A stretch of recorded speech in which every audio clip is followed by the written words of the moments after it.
Film ini diawali oleh sebuah scene yang memperlihatkan bangunan tua yang berada jauh di tengah hutan. Lalu sepasang kekasih yang merupakan penghobi grafiti mendatangi tempat itu. Mereka yang berniat untuk melakukan hobinya langsung memasuki bangunan yang memang sudah tidak dipakai itu. Saat mereka di dalam, si cowok pun langsung mempersiapkan peralatannya. Sementara itu, si cewek menemukan sebuah foto yang sudah terlihat lusuh. Lalu tiba-tiba, kemudian ia melihat pacarnya sudah menghilang.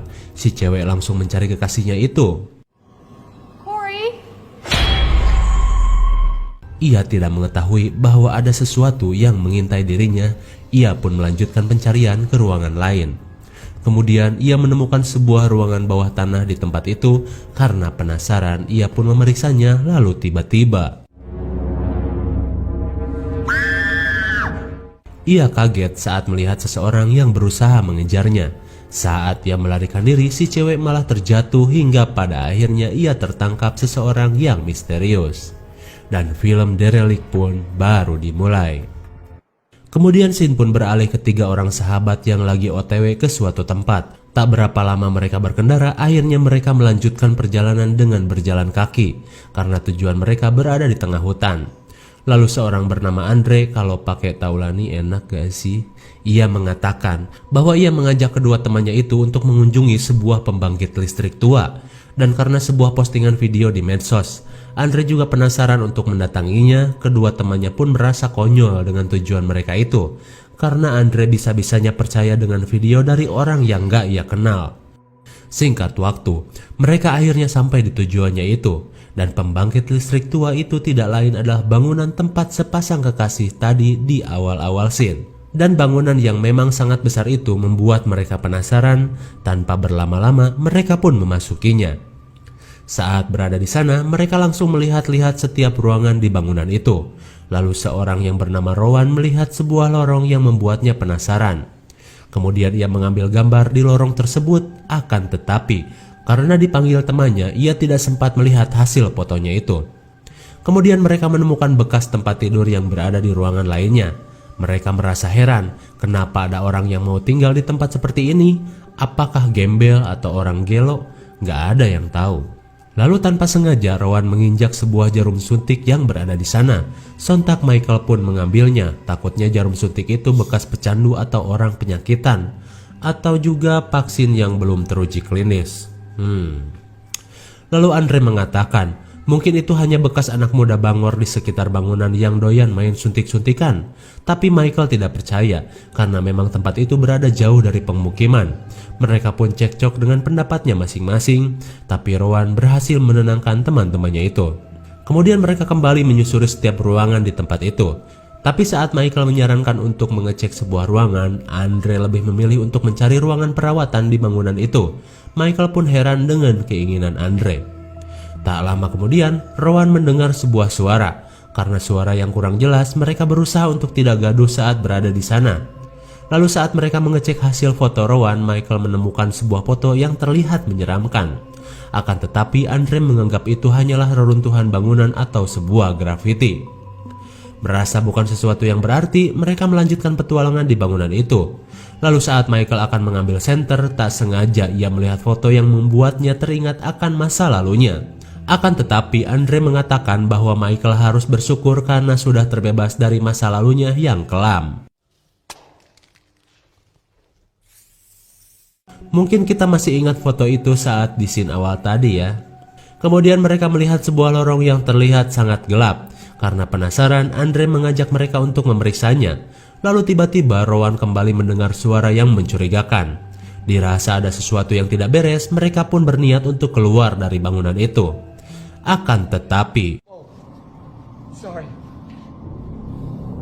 mereka kaget saat melihat seseorang menghalangi jalan mereka. Sosok misterius bertopeng itu akhirnya membuat mereka lari. Terlihat Michael yang paling merasa takut pada saat itu karena ia yakin yang mereka lihat itu adalah seorang psikopat. Namun apakah psikopat itu lebih kuat dari psikopat rawa cubluk? Kita lihat saja. Lalu Rowan dan Andre berusaha meyakinkannya bahwa itu mungkin hanyalah pecandu gelandangan biasa. Kemudian Andre mengajak mereka untuk keluar bangunan dengan mencari jalan lain. Kemudian mereka semakin jauh berada di bangunan itu, lalu tiba-tiba suara dari psikopat itu terdengar lagi. Psikopat itu tidak mengejar, tapi seolah menggiring mereka ke tempat yang lebih dalam. Mereka pun melanjutkan pencarian untuk menemukan jalan keluar. Akan tetapi, mereka malah memasuki tempat yang terlihat begitu kotor dan gelap. Kemudian Rowan merasa heran saat Andre ingin memeriksa sebuah lorong ke lantai bawah, bukannya mencari jalan ke atas untuk keluar. Seolah Andre menyembunyikan sesuatu dari kedua temannya itu. Hingga pada akhirnya, mereka tetap mengikuti apa yang Andre katakan. Tak berapa lama, mereka menemukan bekas pakaian yang berserakan di tempat itu. Kemudian Michael merasa aneh dengan kelakuan Andre yang terus kokorotak seperti mencari sesuatu. Saat Rowan merasa sudah di tepian gedung, ia memanggil Andre untuk segera bergegas. Akan tetapi ia malah melarikan diri dari kedua temannya. Jelas mereka merasa aneh dengan kelakuan Andre.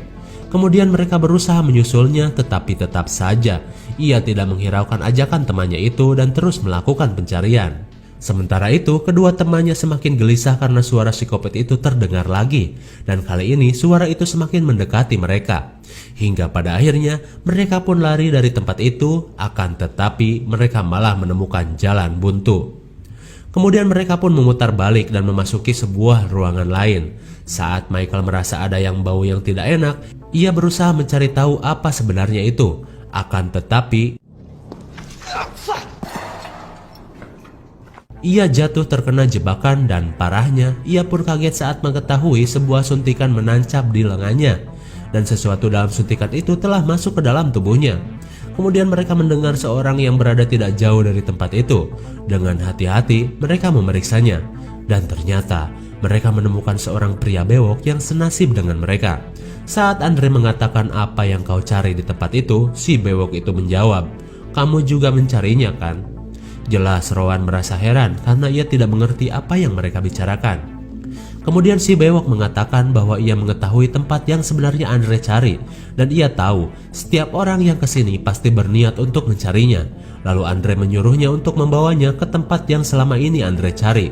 Sementara itu Rowan kesal karena tidak diberitahu dari awal maksud kedatangan mereka ke bangunan itu. Akan tetapi mereka malah tersesat dan hanya berputar-putar di tempat yang sama. Berbagai cara mereka lakukan agar bisa keluar, tetapi tetap saja mereka berada di tempat yang sama. Hingga pada akhirnya Andre berusaha untuk melihat kembali video yang membuatnya ingin mengunjungi tempat itu. Saat Rowan menanyakan apa yang dicari di video itu, si bewok menjelaskan bahwa yang mereka cari adalah sebuah zat kimia, di mana zat kimia itu bisa dijadikan sebagai racun bahkan narkoba. Mengetahui hal itu, Rowan jelas marah. Kemudian mereka melihat kembali sebuah video yang menjadi asal mula niat Andre pergi ke bangunan itu. Dari cuplikan video terlihat seorang pria yang penasaran dengan bangunan yang telah menewaskan beberapa orang pada waktu itu, hingga ia mengira ada hantu di bangunan itu. Kemudian saat si pria itu berada dalam bangunan, ia juga tersesat dan mendengar suara besi yang diseret-seret. Lalu tiba-tiba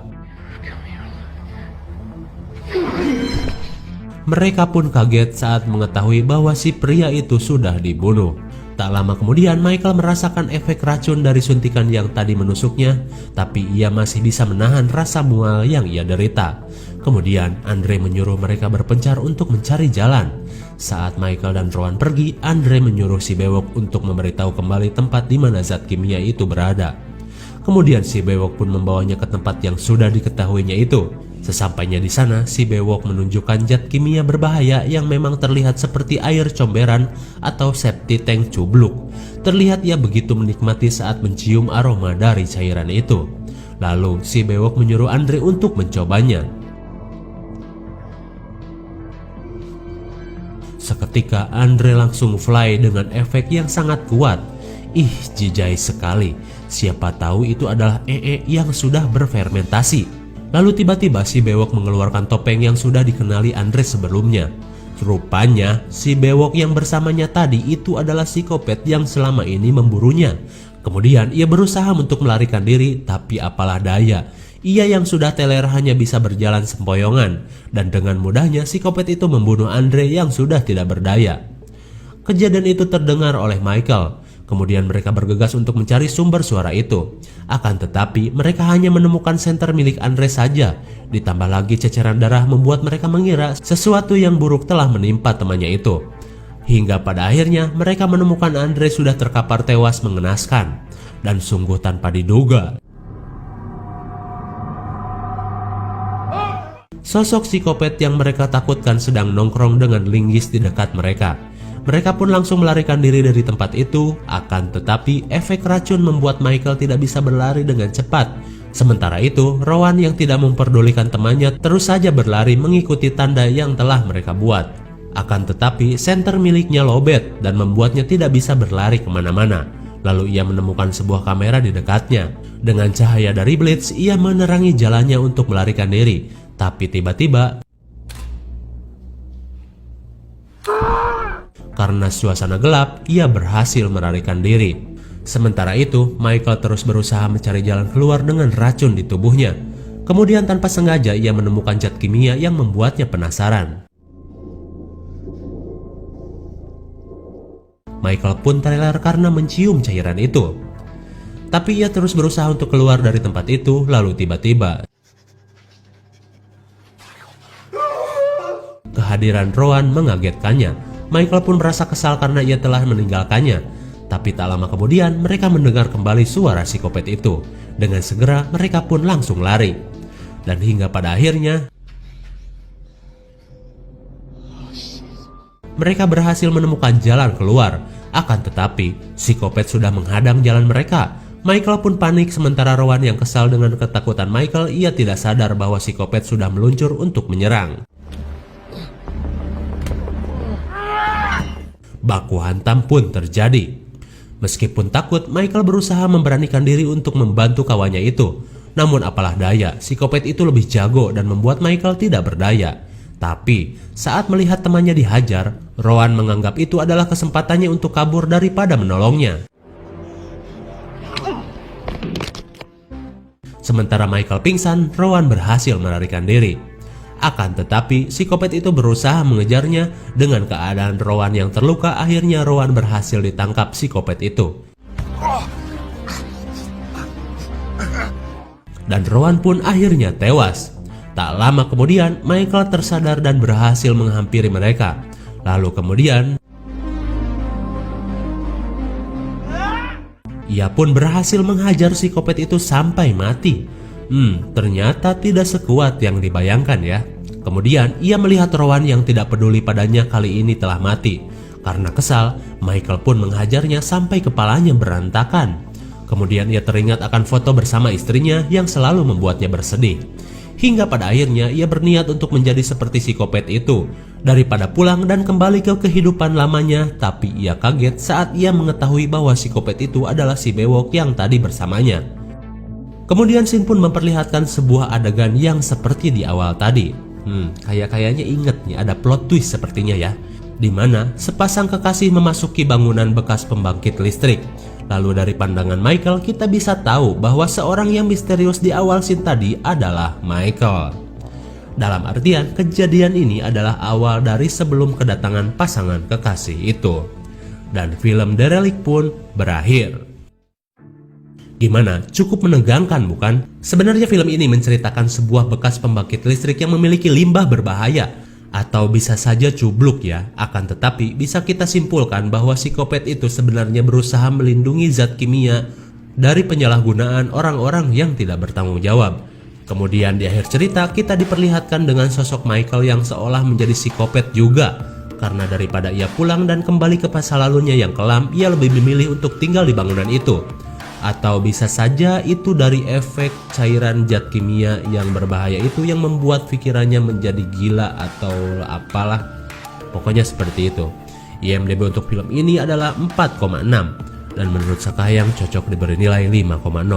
Karena di film ini berakhir dengan matinya psikopat, setidaknya itu membuat kita bahagia daripada harus kuat-kuatan mulu, kan jadinya sebel. Meskipun ada penerus psikopat yaitu Michael. Mungkin segini saja review dan pembahasan The Relic 2017. Jangan lupa like, share, and subscribe supaya kalian tidak ketinggalan jika ada video baru dari Sakayang. Thanks for watching and see you on next video. Bye bye.